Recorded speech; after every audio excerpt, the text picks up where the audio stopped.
Hi guys, we're back here with video number 2, helping you guys manifest on full power with the laws of attraction.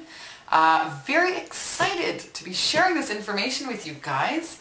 This is by far, I think, one of the most powerful processes that I used. And we're going to be looking today, video number 2 is about awareness, your vibrations, and emotions for manifesting. And that's really where the work comes in. Because we all have been programmed with different patterns of thoughts. We have beliefs that create our thoughts, that create our emotions. And the emotions that we have is really what sends out the vibration in the universe that brings back the law of attraction and shows us, what we're wanting. So if we're always stuck in certain patterns of thought, it's really hard to move through them. So I'm going to give you guys a really simple process that I picked up when I started using the laws of attraction a few years ago. I got started with Esther and Jerry Hicks. They are fabulous. If you don't know who they are, go onto YouTube and just Google Esther and Jerry Hicks. You'll find some fabulous work from them there, some great videos. And so emotions and manifesting, I want to talk about this. So the first step in this simple process is really to become aware of what's going on. So to become aware of how you're feeling. And anytime you're feeling bad, I used to do this in the car sometimes. I used to drive around and I used to get in this big mood, and I'd have these conversations with myself about what I would say to this person, and it was ridiculous. I'd arrive at a situation 30 minutes later, arrive at my destination, and I have no recollection of the driving time because I was so engrossed, in my internal dialogue conversation. And for what? Right? What was I putting out there?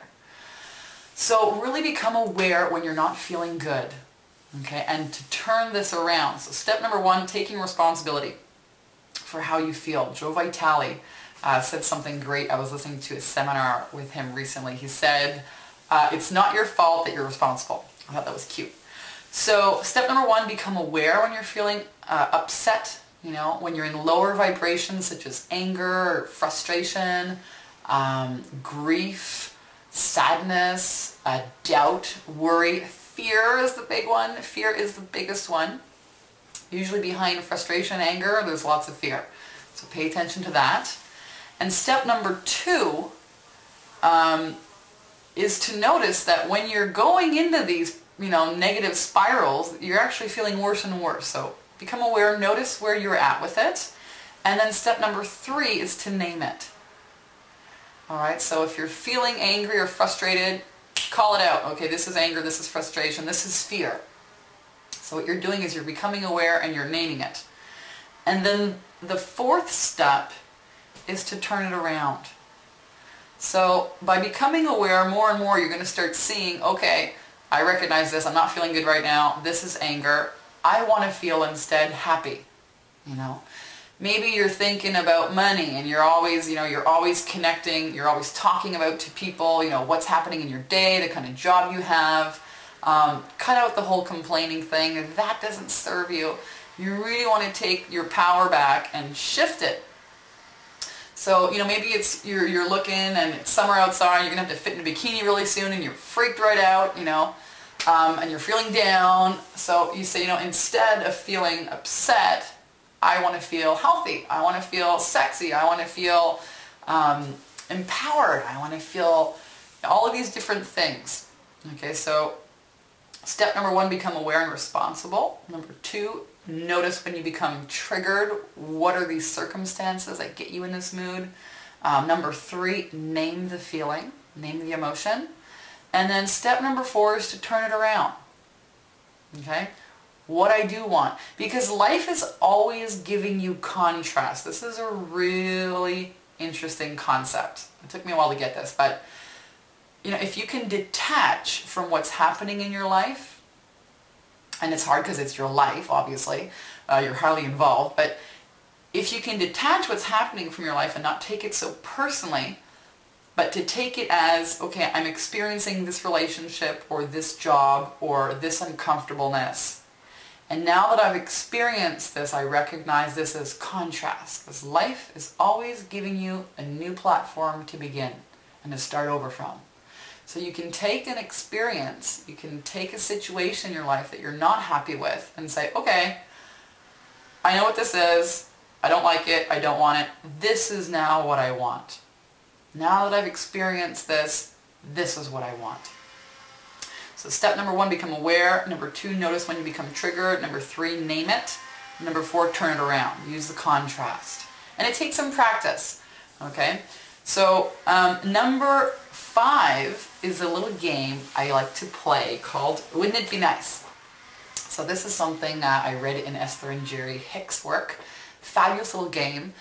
And it works because some people start making these affirmations, you know.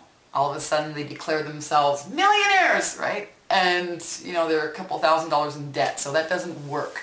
Trying to make too big of a jump doesn't work. Your energy isn't aligned. So by playing the Wouldn't It Be Nice if game, you're opening the possibility for something to happen. So, for example, if you're with a partner that you're unsatisfied with, if you're not feeling good in your body, if you're not making enough money, you know, you can start by saying, okay, I want to make more money, I want to feel healthy, I want a new partner, and wouldn't it be nice if I made so much money per month? Wouldn't it be nice if I got to look really hot in that bikini?